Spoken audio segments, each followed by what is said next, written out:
श्री सत्यनारायण कथा तृतीय अध्याय। श्री सत्यनारायण कथा तृतीय अध्याय।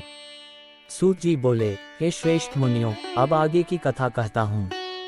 पहले समय में उल्कामुख नाम का एक बुद्धिमान राजा था। वह सत्यवक्ता और जितेंद्रिय था। प्रतिदिन देव स्थानों पर जाता और निर्धनों को धन देकर उनके कष्ट दूर करता था। उसकी पत्नी कमल के समान मुख वाली तथा सती साध्वी थी। भद्रशिला नदी के तट पर उन दोनों ने श्री सत्यनारायण भगवान का व्रत किया। उसी समय साधु नाम का एक वैश्य आया। उसके पास व्यापार करने के लिए बहुत सा धन भी था। राजा को व्रत करते देखकर वह विनय के साथ पूछने लगा, हे राजन, भक्तिभाव से पूर्ण होकर आप ये क्या कर रहे हैं? मैं सुनने की इच्छा रखता हूँ, तो आप मुझे बताएं। राजा बोला, हे साधु, अपने बंधु बांधवों के साथ पुत्रादि की प्राप्ति के लिए एक महाशक्तिमान श्री सत्यनारायण भगवान का व्रत व पूजन कर रहा हूँ। राजा के वचन सुन साधु आदर से बोला, हे राजन, मुझे इस व्रत का सारा विधान कहिए। आपके कथनानुसार मैं भी इस व्रत को करूँगा। मेरी भी संतान नहीं है और इस व्रत को करने से निश्चित रूप से मुझे संतान की प्राप्ति होगी। राजा से व्रत का सारा विधान सुन व्यापार से निवृत्त हो वह अपने घर गया।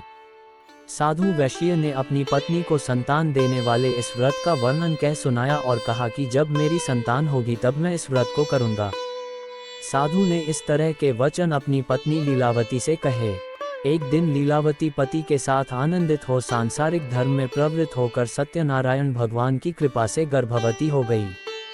10वें महीने में उसके गर्भ से एक सुंदर कन्या ने जन्म लिया।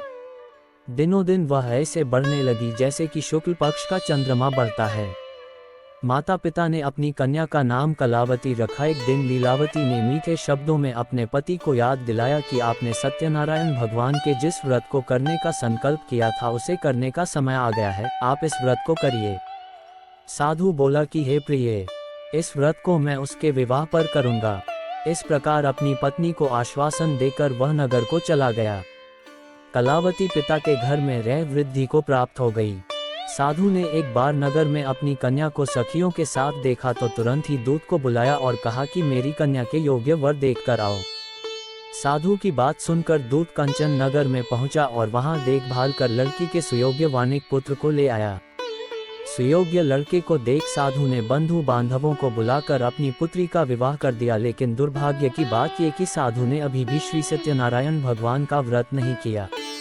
इस पर श्री भगवान क्रोधित हो गए और श्राप दिया कि साधु को अत्यधिक दुख मिले। अपने कार्य में कुशल साधु बनिया जमाई को लेकर समुद्र के पास स्थित होकर रत्नासारपुर नगर में गया। वहां जाकर दामाद ससुर दोनों मिलकर चंद्रकेतु राजा के नगर में व्यापार करने लगे। एक दिन भगवान सत्यनारायण की माया से एक चोर राजा का धन चुराकर भाग रहा था। उसने राजा के सिपाहियों को अपना पीछा करते देख चुराया हुआ धन वहां रख दिया जहां साधु अपने जमाई के साथ ठहरा हुआ था। राजा के सिपाहियों ने साधु वैश्य के पास राजा का धन पड़ा देखा तो वह ससुर जमाई दोनों को बांधकर प्रसन्नता से राजा के पास ले गए और कहा कि उन दोनों चोरों हम पकड़ लाए हैं, आप आगे की कार्यवाही की आज्ञा दे। राजा की आज्ञा से उन दोनों को कठिन कारावास में डाल दिया गया और उनका सारा धन भी उनसे छीन लिया गया। श्री सत्यनारायण भगवान से श्राप से साधु की पत्नी भी बहुत दुखी हुई। घर में जो धन रखा था उसे चोर चुरा ले गए। शारीरिक तथा मानसिक पीड़ा व भूख प्यास से अति दुखी हो अन्न की चिंता में कलावती के ब्राह्मण के घर गई। वहां उसने श्री सत्यनारायण भगवान का व्रत होते देखा। फिर कथा भी सुनी। वह प्रसाद ग्रहण कर वह रात को घर वापस आई। माता के कलावती से पूछा कि हे पुत्री, अब तक तुम कहाँ थी? तेरे मन में क्या है? कलावती ने अपनी माता से कहा, हे माता, मैंने एक ब्राह्मण के घर में श्री सत्यनारायण भगवान का व्रत देखा है। कन्या के वचन सुन लीलावती भगवान के पूजन की तैयारी करने लगी। लीलावती ने परिवार व बंधुओं सहित सत्यनारायण भगवान का पूजन किया और उनसे वर मांगा कि मेरे पति तथा जमाई शीघ्र घर आ जाएं। साथ ही यह भी प्रार्थना की कि हम सबका अपराध क्षमा करें।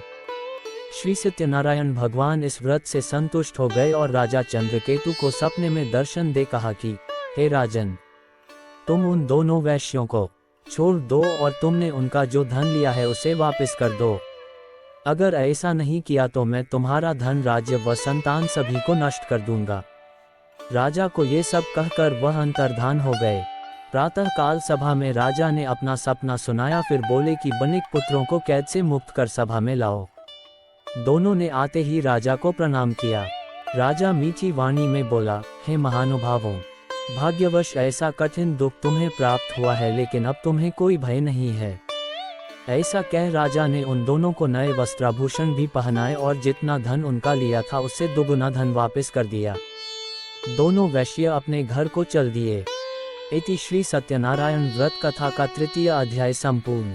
श्रीमन नारायण नारायण नारायण, भज मन नारायण नारायण नारायण। श्री सत्यनारायण भगवान की जय।